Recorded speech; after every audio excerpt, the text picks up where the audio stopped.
Makna yang pertama, membuat sesuatu tanpa ada contoh sebelumnya.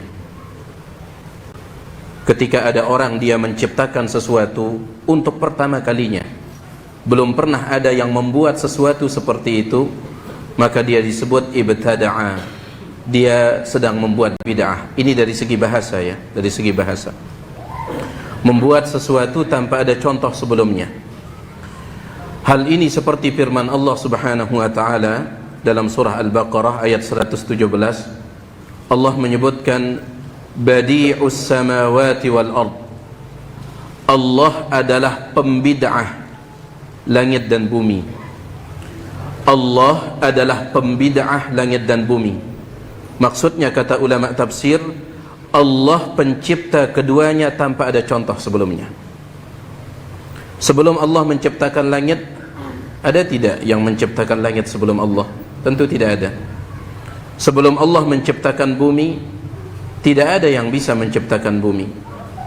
Jadi ketika Allah menciptakan langit dan bumi tanpa ada contoh sebelumnya, Allah menyebutnya dalam Al-Quran dengan sebutan badi'. Badi' dari kata bid'ah. Badi'us samawati wal ard. Allah pembid'ah langit dan bumi, maksudnya pencipta langit dan bumi tanpa ada contoh sebelumnya.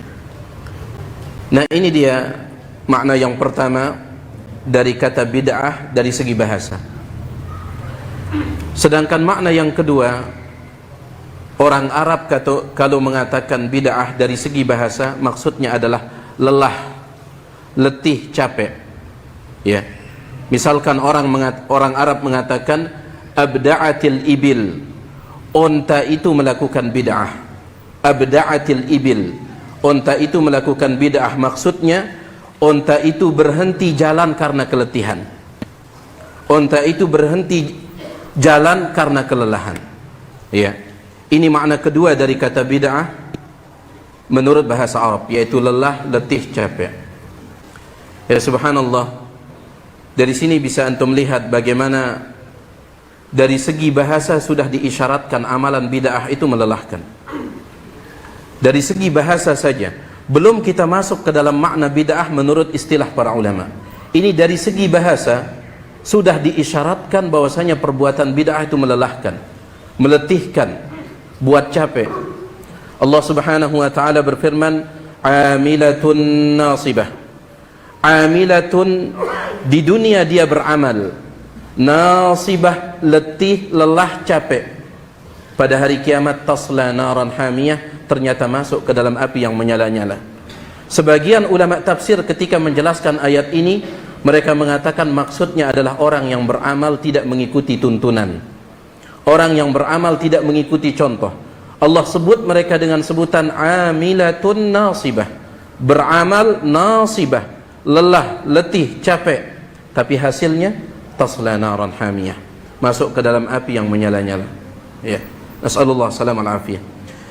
Jadi ini dia makna bid'ah dari segi bahasa Arab. Ya, ada dua makna. Kalau orang Arab mengatakan bid'ah dari segi bahasa, makna yang pertama membuat sesuatu tanpa ada contoh sebelumnya. Baik. Kemudian makna yang kedua adalah lelah, letih, capek. Abda'atil ibil, unta itu melakukan bid'ah, maksudnya berhenti jalan karena keletihan. Adapun menurut terminologi, artinya menurut istilah para ulama, maka para ulama kita memiliki beberapa penjelasan tentang makna bid'ah. Ada yang mengatakan ini maknanya, ada yang mengatakan itu maknanya. Tetapi definisi bid'ah yang paling sempurna, ya, wallahu ta'ala a'la wa alam, menurut sebagian ulama, definisi bid'ah secara istilah yang paling sempurna adalah definisi bid'ah yang disebutkan oleh Imam Abu Ishaq Asy-Syatibi rahimahullahu ta'ala, seorang ulama yang wafat pada tahun 790 Hijriah. Beliau sebutkan di dalam kitab beliau Al-I'tisam. Ya. Beliau katakan dalam kitab tersebut ketika menjelaskan makna bid'ah menurut istilah, al-bid'atu idzan ibaratun an tariqatin fid din mukhtara'atin tudahi asy-syar'iyyata yuqsadu bis-suluki 'alaiha al-mubalaghatu fi at-ta'abbudi lillahi subhanahu. Jadi bid'ah itu adalah ibaratun, sebuah istilah, an tariqatin fid dini mukhtara'ah, tentang suatu metode yang dibuat-buat di dalam agama. Bid'ah adalah suatu istilah tentang sebuah metode yang dibuat-buat dalam agama. Tudahi syar'iyyata, yang metode tersebut mirip dengan syariat padahal bukan, cuman dia mirip. Ya. Apa tujuan orang membuatnya? Yuqsadu bis-suluki 'alaiha al-mubalaghatu fi at-ta'abbudi lillahi subhanahu, dibuat dengan tujuan untuk berlebih-lebihan dalam ibadah kepada Allah. Tidak merasa cukup dengan ibadah yang sudah datang dari Nabi SAW, ingin ditambah, berlebih-lebihan. Akhirnya muncullah metode baru yang dibuat-buat dalam agama, dan metode ini tudahi syar'iyyah, mirip dengan syariat, mirip. Ya. Itulah yang menyebabkan banyak orang tertipu karena kemiripannya. Dikatakan oleh Al-Imam Al-Barbahari rahimahullah, antum yang punya bukunya bisa buka halaman 65 di paragraf paling bawah. Kita nukilkan ucapan Al-Imam Al-Barbahari, beliau mengatakan, wahdhar sigharal muhdatsati minal umur, fa inna saghiral bid'i ya'udu hatta yasira kabira, wa kadzalika kullu bid'atin uhdithat fi hadhihi al-ummah kana awwaluha saghiran yushbihu al-haqq faghtarra bidzalika man dakhala fiha. Beliau mengatakan, waspadalah terhadap perkara-perkara baru dalam agama meskipun kecil, karena bid'ah yang kecil apabila terus-menerus dilakukan maka akan menjadi besar. Seperti itulah kasus setiap bid'ah yang terjadi pada umat ini. Awalnya kecil dan mirip dengan kebenaran, kata beliau. Setiap perbuatan, setiap kasus bid'ah yang terjadi pada umat ini, bid'ahnya Khawarij, bid'ahnya Murji'ah, bid'ahnya Jahmiyah, bid'ahnya Qadariyah, awalnya kecil dan mirip dengan kebenaran. Karena dia mirip dengan kebenaran, sehingga orang yang memasukinya pun tertipu. Ya. Nah, itu dia makna bid'ah menurut istilah. Bahwasanya bid'ah menurut istilah adalah sebuah metode, sebuah cara, sebuah jalan yang dibuat di dalam agama. Antum perhatikan, dalam agama, ketika ulama menyebutkan bid'ah menurut istilah, mereka selalu kaitkan dengan apa? Agama.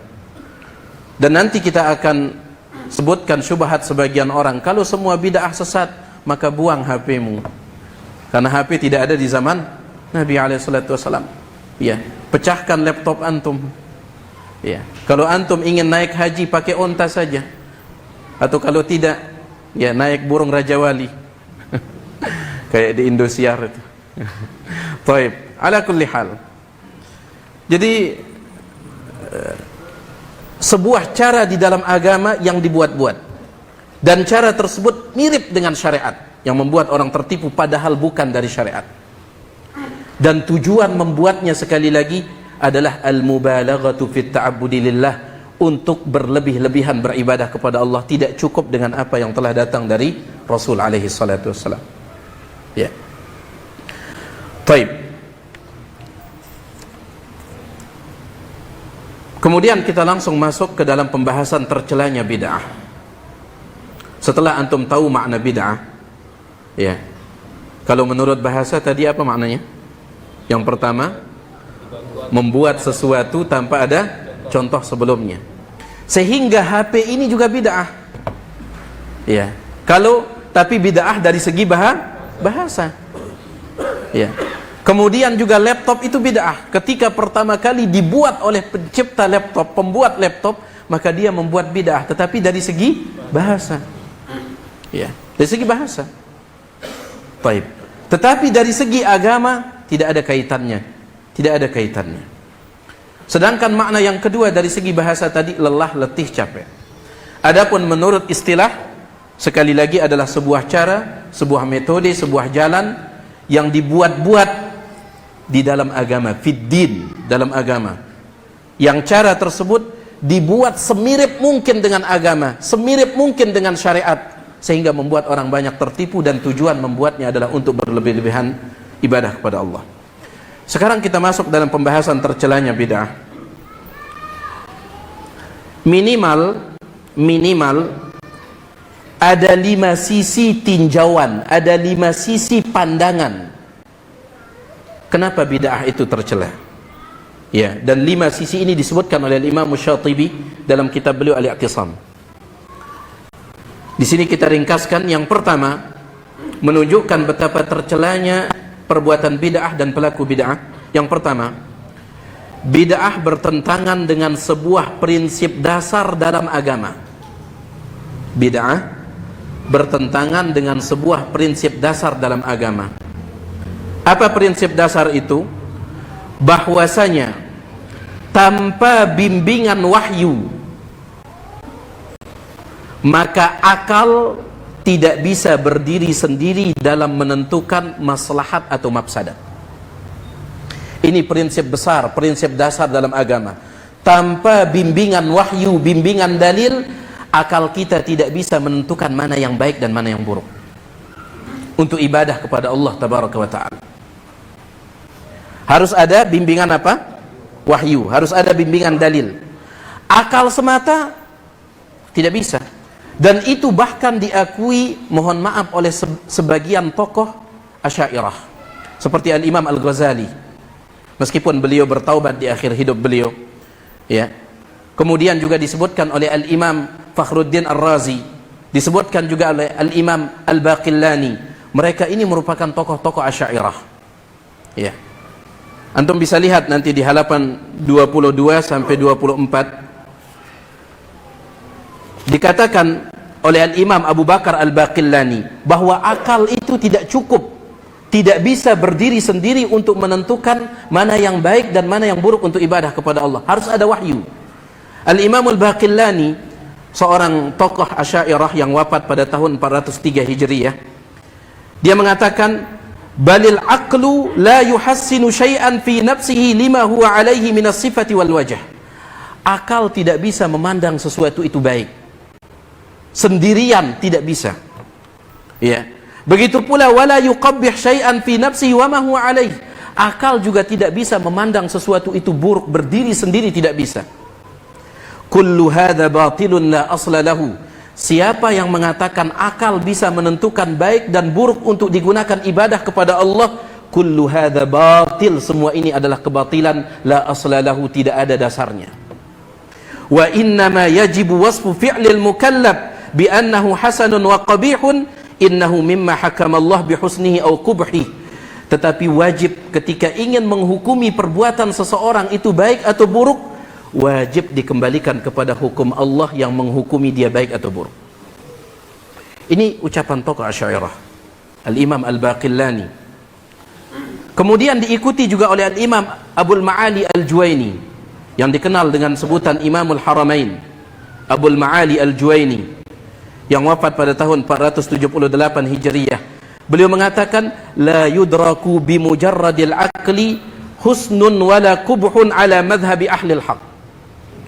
Bahwasanya tidak bisa dijangkau dengan akal baik atau buruknya sebuah perbuatan, tidak bisa dijangkau dengan akal ala madhhabi ahlil haq, menurut madhab orang-orang yang berada di atas kebenaran. Yang dia maksud dengan orang-orang yang berada di atas kebenaran adalah Asy'ariyah. Jadi menurut Asy'ariyah, kata dia, akal itu tidak bisa untuk menentukan kebenaran dan keburukan, harus ada dalil, ya. Subhanallah, amalan bid'ah bertentangan dengan itu. Prinsip dasar dalam agama, akal tidak bisa berdiri sendiri tanpa bimbingan wahyu, tanpa bimbingan dalil untuk menentukan mana maslahat dan mana mafsadat. Sehingga manakala perkara bid'ah tidak memiliki landasan dalil, bid'ah itu ada tidak dalilnya? Ada tidak? Kalau ada dalilnya berarti dia nggak bid'ah, ya. Entah itu dalil dasarnya ataupun dalil praktiknya, tata caranya, kaifiatnya. Ketika amalan bid'ah tidak memiliki landasan dalil, maka otomatis landasannya hanya satu, yaitu akal semata. Padahal sekali lagi, akal ini tidak bisa berdiri sendiri untuk menentukan baik dan buruk tanpa bimbingan dalil, tanpa bimbingan wahyu. Ya. Amalan bid'ah ketika dia tidak punya dalil, berarti otomatis landasannya apa? Akal. Landasannya akal. Ini yang menunjukkan tercelanya. Baik. Kemudian tinjauan yang kedua menunjukkan tercelanya amalan bid'ah. Pelaku bid'ah secara tidak langsung menolak kesempurnaan syariat Islam. Karena seandainya ia meyakini kesempurnaan syariat Islam, niscaya ia tidak akan memasukkan tambahan apapun ke dalamnya. Iya. Secara tidak langsung, antum perhatikan secara tidak langsung. Kenapa kita mengatakan secara tidak langsung? Karena kalau antum tanya kepada orang yang melakukan amalan bid'ah, Islam ini sempurna tidak? Pasti dijawab sempurna, pasti dijawab sempurna. Tetapi dengan lisanul hal, dengan perbuatannya menunjukkan seolah-olah agama Islam belum sempurna, sehingga butuh didatangkan tambahan-tambahan. Secara tidak langsung menolak. Makanya dikatakan oleh Al-Imam Ibnul Majishun, salah seorang ulama mazhab Maliki yang wafat pada tahun 213 Hijriyah. Dia berkata, "Sami'tu Malikan yaqul." Aku pernah mendengar Imam Malik berkata, gurunya Imam Syafi'i. Apa kata Imam Malik? "Man ibtada'a fil islami bid'atan yaraha hasanatan." Barang siapa yang membuat-buat suatu bid'ah di dalam Islam dan dia memandangnya hasanah, bid'ah hasanah, bid'ah baik. Dia buat suatu bid'ah dalam Islam lalu dia pandang baik. Faqad za'ama anna Muhammadan sallallahu alaihi wasallam khana risalah, maka secara tidak langsung dia menuduh Nabi Muhammad sallallahu alaihi wasallam berkhianat di dalam menyampaikan amanah kerasulan. Seolah-olah dia mengatakan ada yang belum disampaikan oleh Nabi. Kenapa? Lianna Allah yaqul, karena Allah Subhanahu wa taala berfirman, "Al-yauma akmaltu lakum dinakum." Pada hari ini telah aku sempurnakan bagi kalian agama kalian. Apa yang namanya sempurna, Pak Mas'ud? Apa namanya sempurna? Pas, ya. Tidak butuh tambahan, tidak butuh pengurangan. Yang namanya sempurna, kalau ditambah semakin sempurna atau rusak? Rusak. Ya. Ibu-ibu yang ahli masak, misalkan ada masakan resepnya itu, ya, takaran supaya makanan itu rasanya sempurna, garamnya itu 1 sendok. 1 sendok. Bagaimana kalau dia masukkan garam 1 kilo? Semakin sempurna tidak? Rusak rasanya. Itu urusan makanan. Ya. Semua kita sepakat bahwasanya mata manusia itu dikatakan sempurna kalau dia punya 2. Antum tambah 1 di sini, enggak akan membuat antum tampan, tidak. Dia tambah di sini 1. Semua orang takut berjumpa dengannya. Semua kita sepakat jari yang sempurna itu 10, yang kanan 5, yang kiri 5. Ketika ada orang tumbuh jari 1 di sini, kita mengatakan mohon maaf dia cacat. Itu adalah kelebihan yang menjadi kekurangan. Kelebihan yang menjadi kekurangan. Ya.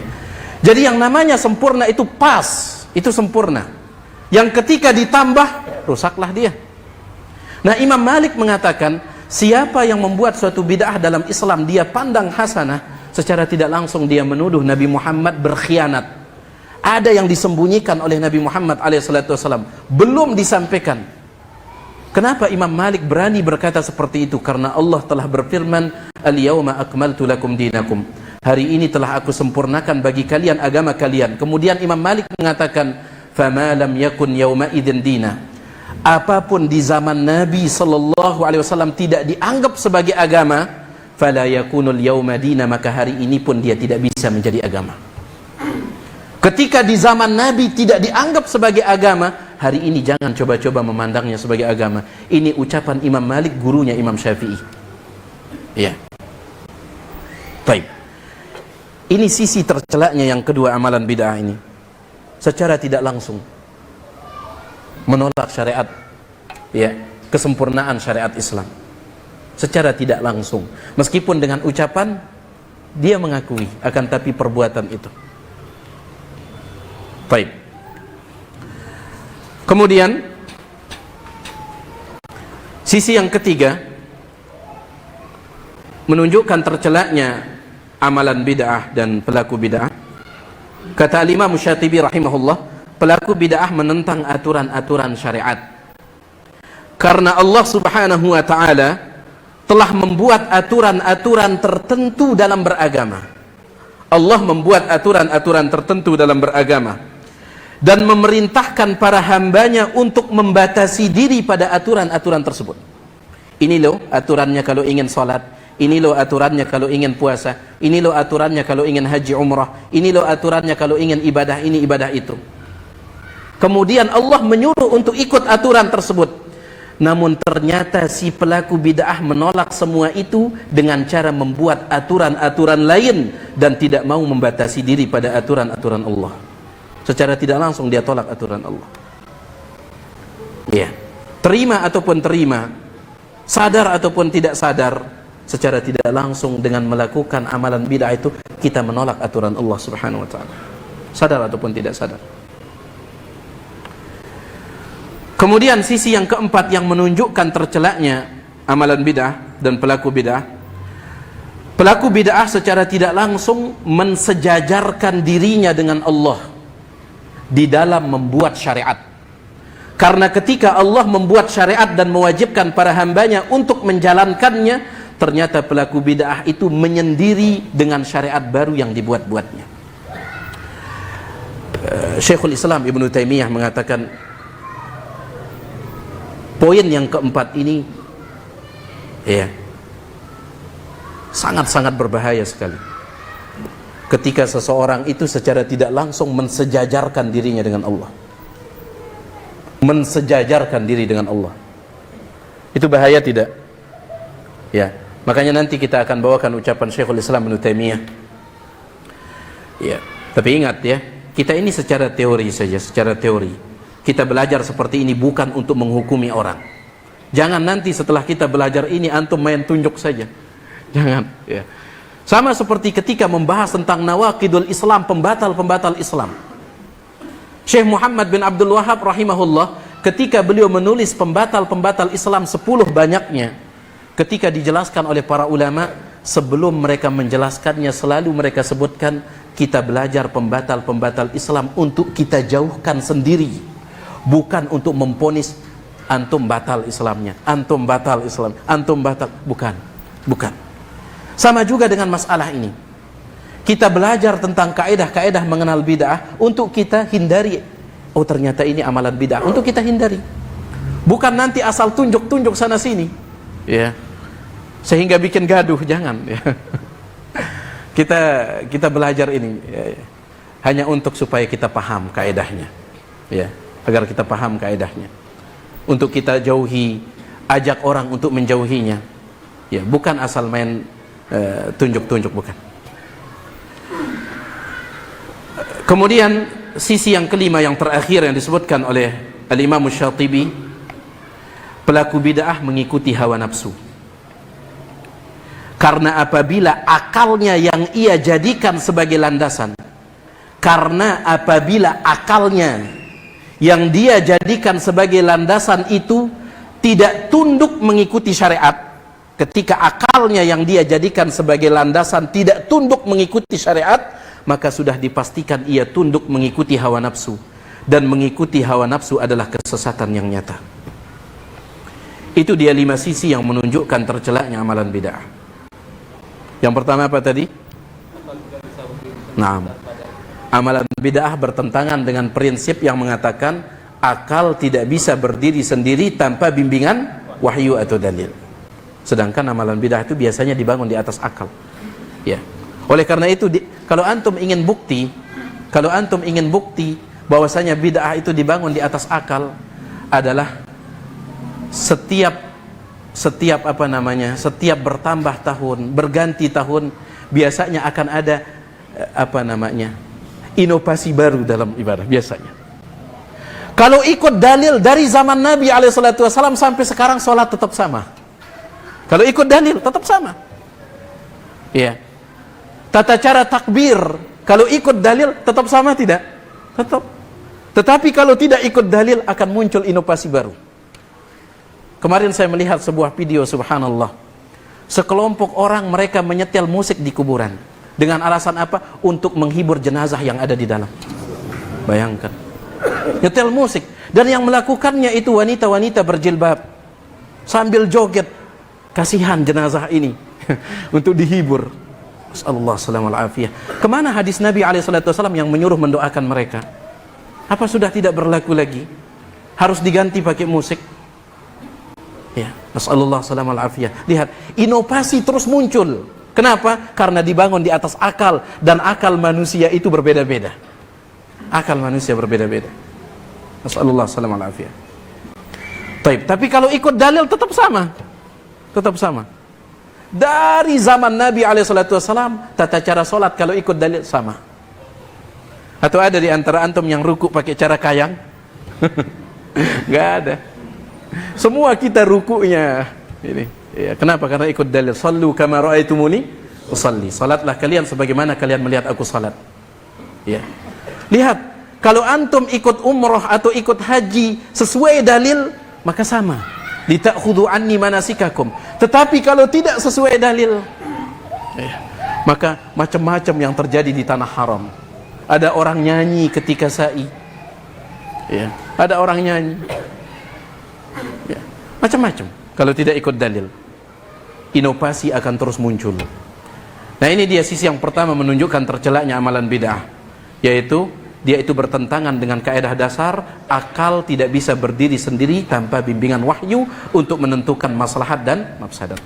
Sedangkan yang kedua tadi, pelaku bid'ah, mohon maaf secara tidak langsung dia menolak kesempurnaan syariat Islam. Dia tidak mengakui itu.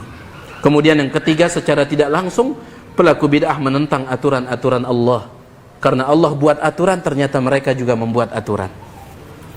Kemudian yang keempat, pelaku bid'ah secara tidak langsung mensejajarkan dirinya dengan Allah dalam membuat syariat.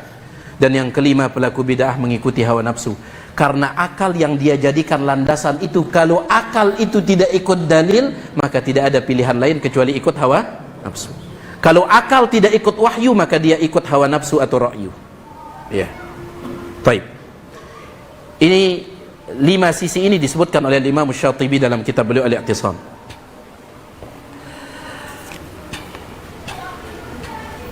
Kita masih ada waktu. Di sini kita membuat satu bab, semua bid'ah itu sesat. Itu bab yang ketiga. Ya, setelah kita bahas tentang definisi bid'ah, 5 sisi tercelanya bid'ah, kemudian yang ketiga adalah semua bid'ah itu sesat.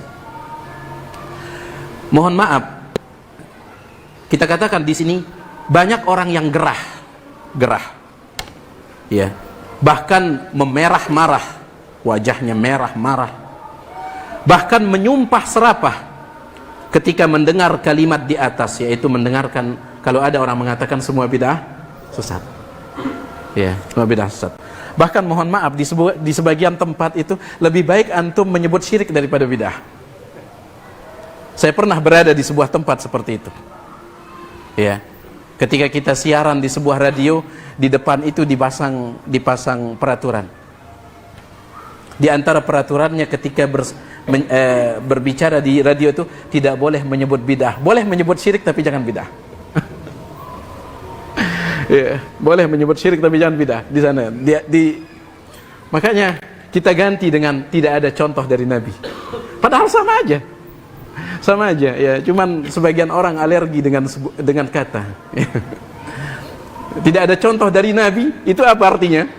Iya. Selain 5 likur, ya. Cuman sallallahu alaihi.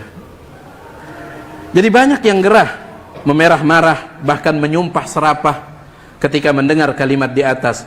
Padahal itu adalah sabda yang terucap dari lisan mulia Nabi Muhammad sallallahu alaihi wasallam. Kullu bid'atin dhalalah, setiap bid'ah adalah kesesatan, dalam riwayat Imam Muslim dalam kitab sahihnya. Perhatikan, manusia yang paling lembut itu siapa? Rasul alaihi salatu wasallam. Beliau yang pertama kali mengucapkan kalimat ini. Tapi anehnya kalau diucapkan sekarang dianggap orang yang mengucapkannya itu keras. Dianggap orang yang mengucapkannya itu radikal. Padahal yang pertama kali mengucapkannya manusia yang paling lembut hatinya, manusia yang paling sayang kepada umat. Dia yang pertama kali. Demi Allah, seandainya beliau tidak mengucapkannya, kita tidak berani mengucapkannya. Seandainya beliau tidak memulai mengucapkannya, demi Allah kita tidak berani mengucapkan. Tidak berani kita. Tapi karena beliau yang pertama kali mengucapkan kalimat ini, mau bagaimana lagi? Beliau manusia paling lembut hatinya, paling sayang kepada umat ini, tapi beliau ucapkan juga. Ya. Baik. Jadi semua bid'ah itu sesat, kata Nabi SAW. Ketika menjelaskan hadis ini, kullu bid'atin dalalah, setiap bid'ah itu sesat. Ketika menjelaskan hadis ini, Al-Imam Asy-Syatibi rahimahullah beliau berkata, inna qawlan Nabi sallallahu alaihi wasallam kullu bid'atin dalalah. Sesungguhnya sabda Nabi sallallahu alaihi wasallam, setiap bid'ah adalah kesesatan, mahmulun indal ulama ala umumihi, dibawa oleh para ulama kepada makna umum. Para ulama memahami sabda Nabi alaihi wasallam setiap bid'ah sesat, mereka memahaminya dengan makna umum. La yustathna minhu syai'un albattah, tanpa ada pengecualian sedikit pun. Oh, bid'ah ini hasanah, yang ini hasanah. Tidak. Kata Imam Syatibi rahimahullah, ketika ulama menafsirkan hadis ini, mereka menafsirkannya dengan penafsiran umum. Artinya hadis ini mencakup semua amalan bid'ah, selama itu berkaitan dengan apa? Agama. La yustathna minhu syai'un albattah, tidak ada pengecualian sedikit pun. Kenapa? Walaysa fiha ma huwa hasanun aslan, karena memang pada dasarnya tidak ada yang namanya bid'ah hasanah yang baik. Idz la hasana illa ma hassanahu syara', sebab tidak ada kebaikan kecuali yang dinilai baik oleh syariat. Wala qabiha illa ma qabbahahu syara', tidak ada keburukan kecuali yang dipandang buruk oleh syariat. Fal aqlu la yuhassinu wa la yuqabbih, akal itu tidak bisa memandang baik dan tidak bisa memandang buruk. Wa innama yaqulu bi tahsinil aqli wa taqbihi ahlud dhalal, yang mengatakan akal bisa menentukan baik dan buruk ahlud dhalal hanyalah orang-orang yang tersesat, kata beliau. Jadi sabda beliau ini umum. Subhanallah, penjelasan beliau ini juga sama seperti penjelasan Imam Ibnu Hajar Asqalani, Imam Ibnu Rajab Al-Hambali. Al-Imam Ibnu Rajab yang wafat pada tahun 795, beliau mengatakan, faqauluhu sallallahu alaihi wasallam kullu bid'atin dalalah, sabda Nabi alaihi wasallam setiap bid'ah itu sesat, min jawami'il kalim, ini merupakan jawami'ul kalim. Yang namanya jawami'ul kalim itu adalah kekhususan Nabi Muhammad sallallahu alaihi wasallam, kekhususan beliau. Beliau diberikan kemampuan oleh Allah mengucapkan kalimat yang singkat tetapi maknanya padat. Itu jawami'ul kalim namanya. Kalau kita ucapannya dari jam 10 sampai jam 12, intinya satu, anjuran poligami. Itu intinya. Dari jam 10 sampai jam 12, panjang bicara, tapi intinya satu. Kalau Nabi SAW sedikit tapi maknanya luas. Salah seorang ustadz kita pernah menulis sebuah kitab, judulnya Nasihat. Ustadz Farid Qasim Anuz, ya, hafizahullah ta'ala. Beliau menulis sebuah buku, judulnya Nasihat, tebalnya sekitar. Beliau menulis buku tersebut berangkat dari satu hadis, ad-dinun nasihah, ad-dinun nasihah, ad-dinun nasihah. Agama adalah nasihat, agama adalah nasihat, agama adalah nasihat. Ketika hadis ini dijabarkan, lahir sebuah buku yang tebal. Jadi Nabi SAW punya kemampuan jawami'ul kalim, ucapan singkat tapi maknanya padat. Di antara jawami'ul kalim adalah sabda beliau ini, kullu bid'atin dalalah. Sampai dikatakan oleh Imam Ibnu Rajab Al-Hambali, la yakhruju anhu syai'un, tidak ada yang keluar dari hadis beliau ini. Tidak ada bid'ah yang keluar dari sini, semuanya masuk yaitu sesat. Tidak ada yang keluar, kata beliau. Wa huwa aslun 'azimun min usuliddin, ini merupakan pondasi yang besar di antara pondasi-pondasi agama. Wa huwa syabihun biqaulihi, sabda beliau ini mirip seperti sabda beliau yang lain, man ahdatsa fi amrina ma laysa minhum fahuwa raddun, barang siapa yang membuat-buat suatu perkara dalam urusan agama yang bukan bagian dari agama maka tertolak.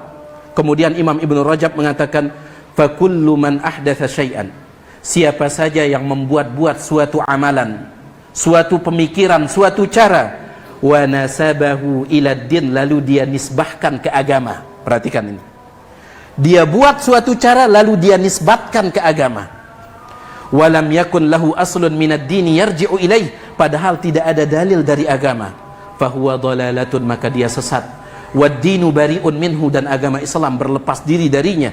Wa sawa'un fi dzalika masailul i'tiqadat, entah itu berkaitan dengan akidah, ada bid'ah dalam akidah. Seperti bid'ahnya orang Jahmiyah, ya.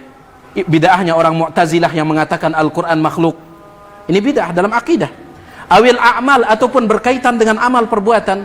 Awil aqwal, ataupun berkaitan dengan ucapan. Az-zahirati wal batinah, yang tampak maupun yang tidak tampak. Jadi hadis kullu bid'atin dhalalah ini sudah benar atau masih keliru? Ya, kalau antum mengatakan keliru, siap-siap berargumentasi dengan Nabi SAW. Syekhul Islam Ibn Taimiyah mengatakan, Allah pada hari kiamat tidak akan bertanya kepada seorang hamba, kenapa engkau tidak mengikuti fulan, fulan, Ustadz Alan. Allah tidak akan bertanya tentang itu. Ya. Tapi Allah akan bertanya tentang kenapa engkau tidak mengikuti orang yang satu itu. Siapa? Rasul alaihi salatu wasallam. Ya. Makanya sampai dikatakan oleh Ibnu Taimiyah, seandainya pada hari kiamat saya akan bermusuhan melawan seluruh manusia, itu lebih ringan bagi saya daripada bermusuhan dengan Nabi alaihi salatu wasallam. Enggak akan selamat. Kalau lawannya itu Rasul alaihi salatu wasallam, enggak akan selamat. Ya. Baik, masih ada penjelasan tentang bab yang ketiga ini. Ya, insyaallah nanti kita akan jelaskan. Yang mohon maaf atas segala kurangan. Kalau ada yang ingin ditanyakan, yang persilahkan selesai adzan kalau ada.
Alhamdulillah wassalatu wassalamu ala Rasulillah, ma ba'd. Di sini ada pertanyaan, bagaimana dengan pondok pesantren? Apakah ini bid'ah? Ya, nantikan episode selanjutnya. Karena akan datang pembahasannya antara bid'ah dan maslahat mursalah. Antara bid'ah dan maslahat mursalah. Itu yang dijadikan dalil oleh sebagian orang mengatakan adanya bid'ah hasanah. Pondok pesantren tidak ada di zaman Nabi SAW, kata mereka. Kemudian sekarang ada dan dia bid'ah hasanah. Itu tidak disebut bid'ah oleh para ulama, tapi itu disebut dengan maslahat mursalah, dan akan datang pembahasannya. Ya, antum ngaji aja ya. Wallahu taala a'lam. Assalamualaikum warahmatullahi wabarakatuh. Waalaikumsalam warahmatullahi wabarakatuh. Bagaimana hukumnya tasbih digital sedangkan handphone boleh untuk membaca Al-Quran? Masalah berzikir menggunakan alat, ya, baik itu apapun jenis alatnya, itu diperselisihkan oleh para ulama. Sebagian memandangnya bid'ah dan sebagian memandangnya boleh. Tetapi yang ingin saya sampaikan ke antum, ya, di antara yang memandangnya boleh misalkan Syekh bin Utsaimin, kemudian Syekh Shalih Al Fauzan, ya, beliau membolehkan menghitung zikir dengan menggunakan alat itu. Tapi sebagian ulama membid'ahkannya seperti Syalbani, Syekh Bakar bin Abdullah Abu Zaid. Bahkan beliau menulis kitab khusus judulnya As-Subhah wa Tarikhuha, alat tasbih dan sejarahnya. Beliau tulis. Tapi sekali lagi yang ingin saya sampaikan ke antum, sepakat ulama mengatakan bahwasanya menghitung zikir langsung pakai jari itu yang lebih afdal. Itu yang lebih afdal. Sepakat ulama. Sedangkan menghitungnya pakai alat itu masih diperselisihkan. Pertanyaan saya, apakah antum akan tega meninggalkan yang lebih afdal untuk mengambil yang masih diperselisihkan? Itu saja. Tanpa kita membahas ini pendapat sebagian ulama, ini pendapat orang yang berakal, dia akan mengambil yang lebih afdal. Sepakat ulama yang lebih afdal pakai apa? Jari. Sepakat ulama yang lebih afdal pakai jari. Kenapa harus meninggalkan yang lebih afdal untuk sesuatu yang masih diperselisihkan? Kenapa? Ainal aql, di mana akal kita? Ya. Kita tidak bicara tentang boleh atau tidaknya. Yang ingin saya sampaikan ke antum, ini loh sepakat ulama lebih afdal. Yang namanya lebih afdal, pahalanya lebih besar tidak? Lebih besar. Ya. Wallahu taala a'la wa a'lam.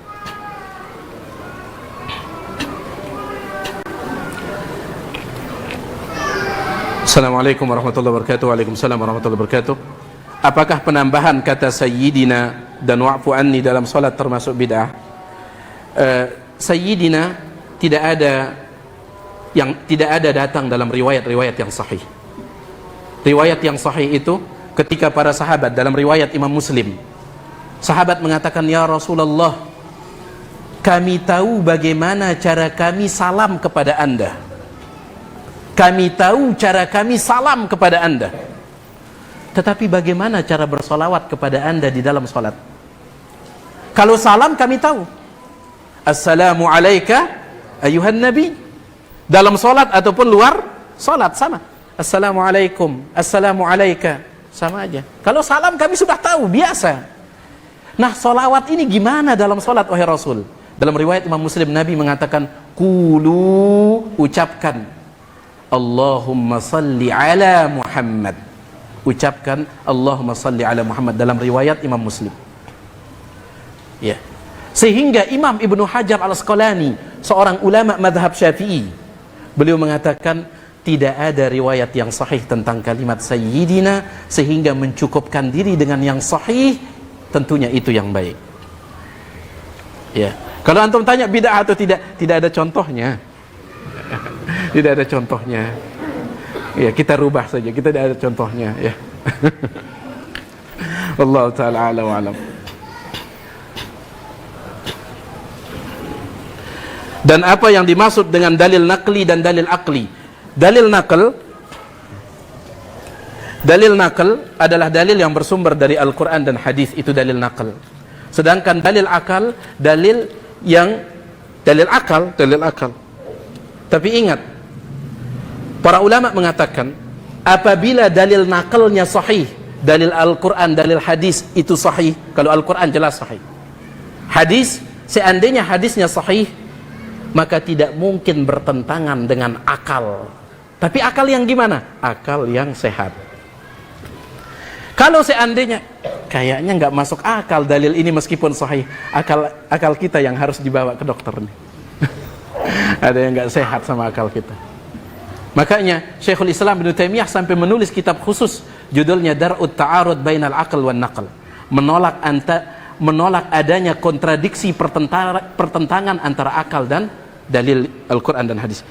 Sehingga kata ulama, kalau dalilnya sahih dan akalnya sehat tidak mungkin bertentangan. Ya, tidak mungkin bertentangan. Ibnu Taimiyah mengatakan, agama ini tidak mungkin mendatangkan sesuatu yang bertentangan dengan akal. Tetapi dia bisa saja mendatangkan sesuatu yang belum bisa dijangkau oleh akal. Kalau bertentangan tidak, tetapi belum bisa dijangkau, iya. Belum bisa dijangkau, iya. Mohon maaf, ketika seseorang kentut, buang angin, lalu dia ingin wudu, lalu dia ingin salat, dia kentut, buang angin, lalu dia ingin salat. Bagaimana caranya? Dia wudu. Ya. Harusnya secara akal itu gimana?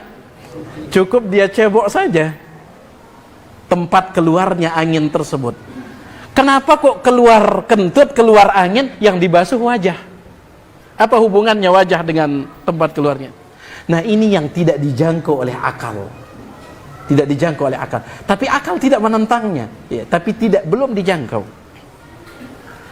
Wallahu ta'ala a'lam.